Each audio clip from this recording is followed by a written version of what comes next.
Leadership Secrets. The Experts Tell All by Michael Heath.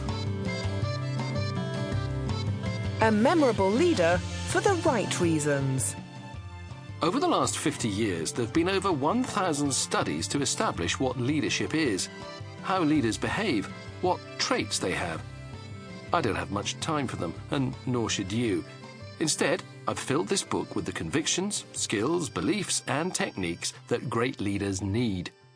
The behaviors you see great leaders demonstrating every day. And what experience am I drawing on? It's not only the 20 years or so I've been working in the world of leaders as a consultant, but all the other years when I experienced leadership firsthand as a corporate employee. I've been around leaders it was a privilege to know, and leaders it was dangerous to know.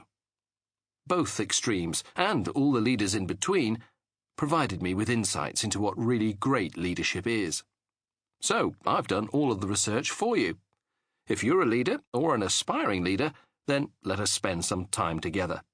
I want you to be a memorable leader for all of the right reasons. And I'm willing to share my 50 secrets of leadership with you. These secrets are spread over 7 chapters. Leadership character. There is a core of behaviors, values, and characteristics that great leaders have. They're the backbone that makes them the strong, principled individuals that people look up to. Leadership responsibilities. Leaders change things. Their responsibilities are to take what they see and reshape it to meet the demands of the world tomorrow. Leadership strategy. The ability to set a strategic direction is where leaders thrive or fall. But strategy is much more than the where. It's also the how and the why. Leadership and execution. It's the plain old getting it done. It's so easy to talk the talk, but execution is about getting everyone to walk the walk. Leadership and change. Change happens. The working world doesn't have a habit of waiting around for others to catch up. But not everyone who works for you is going to think the same. Leadership influence. You need friends, not so much in high places, but in the important places. They need nurturing if you're serious about getting your initiatives off the ground. Leadership and the team. You need great people around you. You also need to repeatedly challenge them to keep them great. They're going to have to pick up the goals and make them their own. Dip into this audiobook, or listen to it from beginning to end, whichever you prefer. But promise me this, you won't skip the questions I ask of you. These questions help you gain the insights into the skills that will turn you into a truly memorable leader.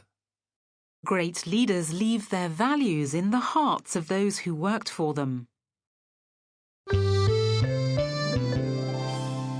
Leadership character.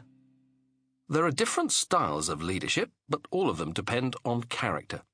That's why I've made character the subject of the first chapter of this book. Later chapters deal with practical aspects of leadership, but first and foremost, the leader must possess the essential attributes of leadership: courage, patience, a steely mental toughness, and the passion and enthusiasm needed to bring about change. Leadership that doesn't demonstrate these principles is spineless. 1.1. Put courage first. The brave man is not he who does not feel afraid, but he who conquers that fear. Nelson Mandela, South African political leader. Winston Churchill once said, "Courage is rightly considered the foremost of the virtues, for upon it all others depend." Leadership courage often means experiencing emotional or even physical discomfort. Is it the first of the leadership virtues? There have been many instances in history where a failure in leadership was the result of a failure in courage. When people told Terry Anderson, the US journalist who was held hostage in Lebanon for 7 years, how courageous he had been, he modestly pointed out, "People are capable of doing an awful lot when they have no choice, and I had no choice. Courage is when you have choices." Leaders are constantly faced by choices, and the kind of courage they have to display is often moral and ethical. It is the mark of the leader who stands up for a principle when others would Sample complete. Ready to continue?